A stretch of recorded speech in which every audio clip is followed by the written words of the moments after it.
हे प्रभु, यदि मैंने 99 यज्ञ मेरे हुए हैं, इन यज्ञों का फल मुझे मिले तो मैं भी इसको दूध पान करा सकूं। ऐसा नन्हा सा बालक मेरे भी गोदी में आ जाए, ऐसा भाव जगा भगवान वामन को देख करके। और जब यही वामन भगवान अतल वितल सुतल तलातल रसातल महातल पाताल सब कुछ नाप लिया, तो वो राजा बलि की पत्नी बोली, हूं मैं इसको दूध पिलाऊंगी? अरे मेरा बस चले तो इसको विष पिला करके मार दूं, जिसने मेरे पति का सर्वस्व छीन लिया। तो भगवान तो अंतर्यामी है ना, सबके हृदय की बात को जानने वाले हैं। भगवान ने दोनों संकल्पों को पूर्ण किया, दोनों आशीर्वाद दिए। मां, तूने मुझे कहा कि मैं ऐसे बालक को दूध पिलाना चाहती हूं, दूध भी पिला लेना। और तेरे मन में ऐसा भाव जगा कि दूध के बदले विष पिला के मार दो, तो मरूंगा या नहीं, लेकिन तू विष भी पिला लेना। इस भाव को पूर्ण करने के लिए भगवान ने नेत्र बंद किया कि ऐसी मां की सदगति मैं कैसे दूं, किस प्रकार से सदगति प्रदान करूं, कौन सी सदगति दूं। देखो ये 3 जगह से टेढ़ा है, कन्हैया 3 जगह से टेढ़े हैं, इसलिए इनका नाम है त्रिभंग ललितम कृष्ण। चरण टेढ़े, कमर टेढ़े, गर्दन भी टेढ़ी, और सीधी वस्तु में, सीधी बोतल में 3 जगह से टेढ़ी लकड़ी को डालो, भला चली जाए?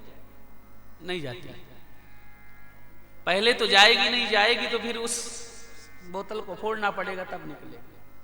ऐसे कन्हैया कहते कि पहले तो मैं किसी के हृदय में जाता नहीं, यदि मैं चला गया तो फिर उसकी सदगति करके ही निकलता हूं।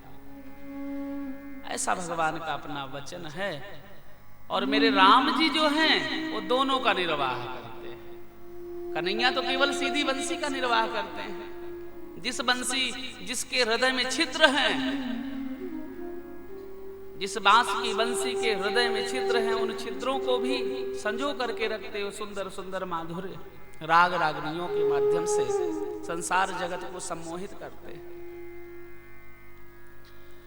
लेकिन मेरे राम जी सीधे टेढ़े दोनन को करत राम निर्वाह। सीधा है बाण, टेढ़ा है धनुष। मेरे राघव सीधे टेढ़े दोनों का निर्वाह करते हैं। क्यों? क्योंकि धनुष टेढ़ा है, इसलिए हाथ में रखते हैं। भैया जो टेढ़ा होता है, जो बिगड़ा हुआ व्यक्ति होता है, उसको थोड़ा सा शासन में रखना पड़ता है। इसलिए मेरे राघव ने, मेरे राम जी ने धनुष को हाथ में लिया, अब बाण सीधे हैं,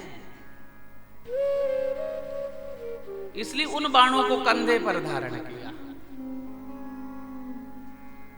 मेरे गोविंद कहते, मेरे राम जी कहते, अरे भाई सुनो, जो सीधे हैं उनको मैं अपने कंधे पर धारण करके चलता हूं, उनको मेहनत नहीं करने देता। जो टेढ़े उनको हाथ में पकड़ के रखता हूं, कहीं बहक ना जाए, कहीं बिगड़ ना जाए। तो सीधे टेढ़े दोनन को करत राम निर्वाह। धन है मेरे राम जी की कृपा। तो आज मेरे कन्हैया ने देखा कि मौसी मैं भी टेढ़ा हूं, और टेढ़े की लीला टेढ़ी है। बोलो राधे राधे। धीरे धीरे करके पूतना ने पालने में हाथ डाला और कन्हैया को अपने आंचल में रख लिया। जैसे आंचल से ढका और ढक करके दूध पिलाने का प्रयास किया, एक स्तन कन्हैया के मुख में दिया। तो बालकों का स्वभाव होता है, जब स्तनपान करते हैं तो नन्हे नन्हे बालक दूसरे स्तन में भी हाथ रख लेते हैं। तो आज पूतना को ऐसा आभास हुआ कि ये साधारण बालक है। मेरे गोविंद ने दुग्ध पान करना शुरू किया। 2 4 10 घूंट दूध पिएगा, मर जाएगा, यहीं पर पटक दूंगी, चली जाऊंगी। लेकिन यहां तो उल्टा हो गया भाई। रोज पूतना ऐसा जाती थी सज धज करके, 1 2 घूंट बालक दूध पीते मर जाते। और ये 6 दिन के मेरे कन्हैया गटर गटर गटर गटर गट गट गट गट गट गट पीते जा रहे। पूतना ने आंचल उगारा, देखा कि सांस सांस चल रही कि नहीं, तो ये तो भैया स्पीड से पीते जा रहे। हे भगवान, अभी तो इसके शरीर में दम है। भगवान ने कहा दम नहीं, हम तुम्हारे प्राण निकाल करके छोड़ेंगे। भगवान ने धीरे धीरे करके प्राणों का संचरण करना आरंभ किया। जब प्राणों का संचरण करना आरंभ किया तो पूतना को लगता है, नाम था बकी, पूतना, ना माने नहीं, पूत माने बेटा, बेटा नहीं, बेटा नहीं, बेटा नहीं, तो पूतना पूतना पूतना कहते कहते नाम पड़ा पूतना। तो अहो बकीयम स्तन कालकूटम, कालकूट विष लगा करके जो पूतना आई उसको मेरे कन्हैया लेभे गतिम धात्र चिताम ततोन्यम, कौन से गति प्रदान करेंगे? सुखदेव जी कहते हैं निश्चित सायुज्य मुक्ति प्रदान करेंगे परीक्षित। पूतना ने धीरे धीरे करके प्राणों का, कन्हैया ने प्राणों का संचरण किया, पूतना घर से बाहर भागी। भगवान ने सोचा अभी प्राण नहीं लूंगा मौसी, घर के अंदर अपना घर थोड़ा तोड़वाना है। भाई 6 कोस का शरीर बन जाना, 1 कोस में 3 किलोमीटर होते, 18 किलोमीटर का पूतना का शरीर इतना विशाल काय, घर थोड़ा तोड़वा देना। कन्हैया आगे चले जंगल में, जैसे गोकुल के जंगल में पूतना चिल्लाने लगी बेटा छोड़, बेटा छोड़। तो कन्हैया बोले मौसी मोय पकड़ो नो आवे, छोड़ो नो तो आवे ही ना। अरे बाप रे, 6 दिन का बोलना भी सीख गया। बोले हाँ मौसी मोय पकड़ो नो आवे, छोड़ो नो तो आवे ना है। पहले तो मैं काहू को पकड़ू ना है, पकड़ू तो ठिकाने लगाए के ही छोड़ू।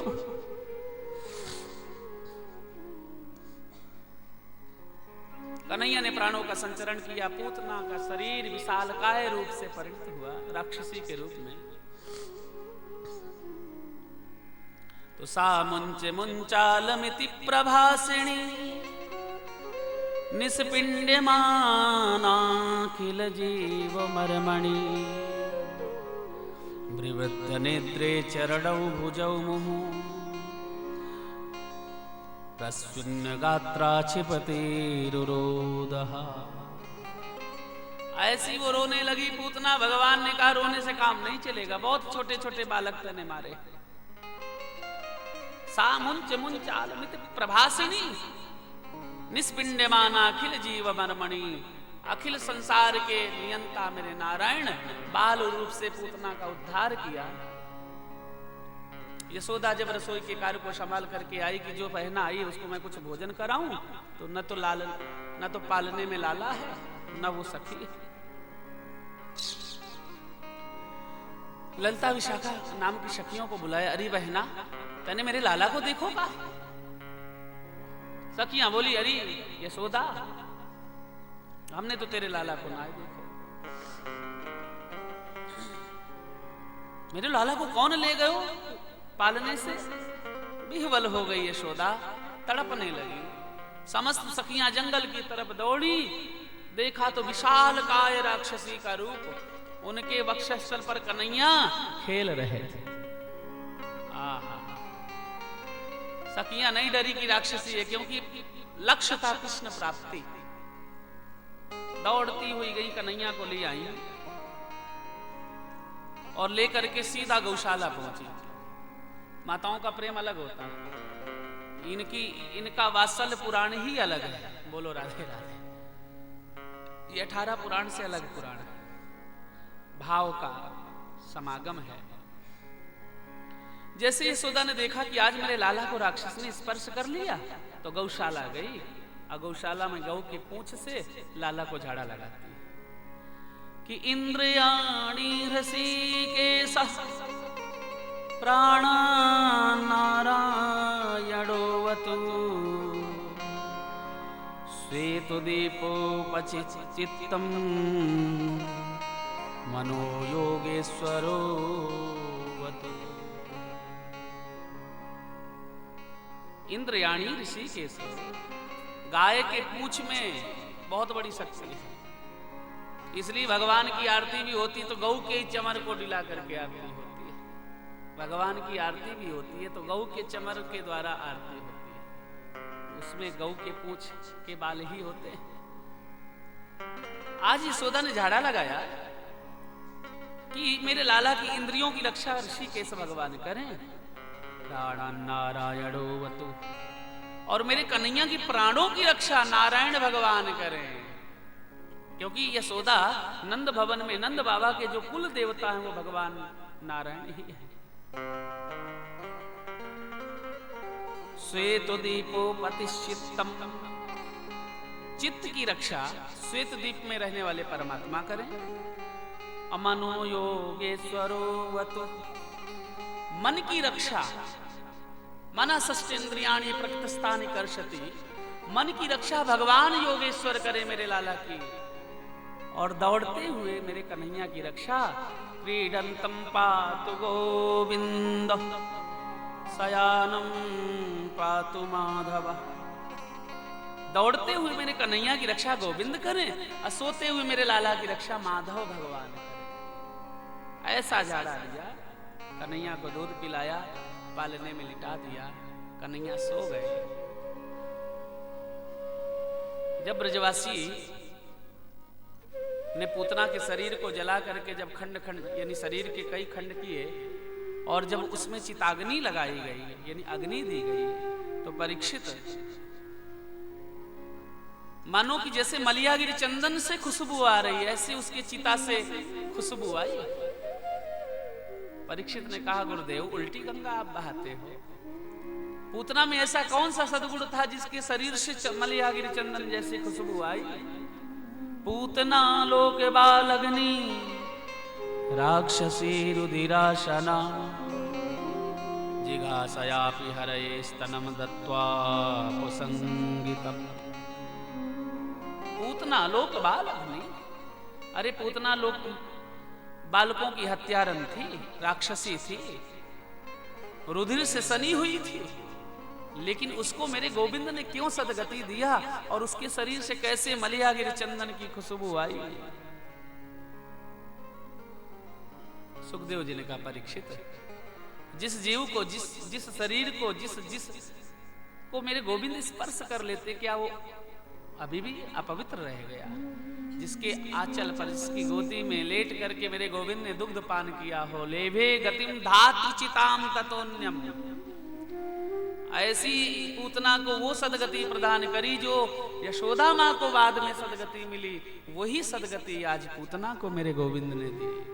ऐसे करुणा स्वरूप, ऐसे करुणावान परमात्मा, इससे ज्यादा दयालु कौन होगा? बताइए, जो मारने आया उसको सदगति प्रदान करी, वो भी सदगति जो माँ यशोदा को मिली। और यशोदा का अर्थ है यशम ददाति इति यशोदा, जो यश को प्रदान करे वही तो यशोदा है। जो कन्हैया की यश को बढ़ा दे वो है यशोदा।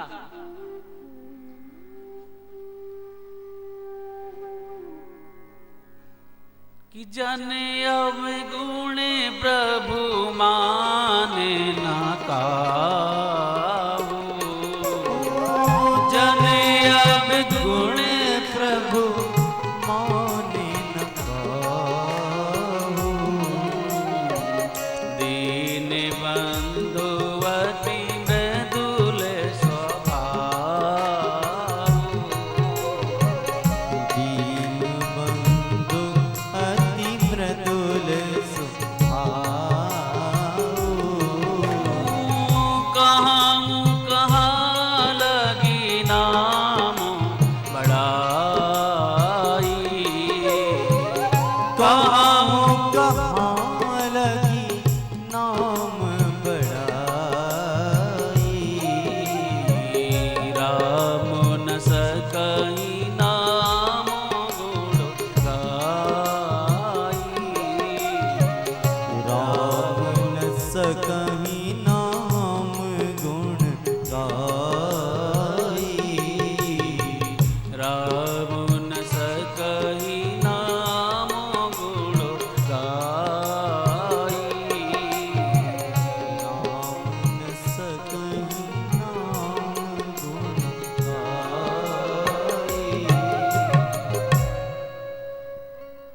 कहां तक प्रभु के नाम की महिमा का वर्णन किया जाए? सीधी सी बात है कि मेरे प्रभु कहते हैं कि मैं यदि जीव के अवगुणों को देखने लग जाऊं तो कई कल्प निकल जाएंगे, कभी किसी का उद्धार नहीं होगा। यदि मेरे गोविंद, मेरे प्रभु, हम जीव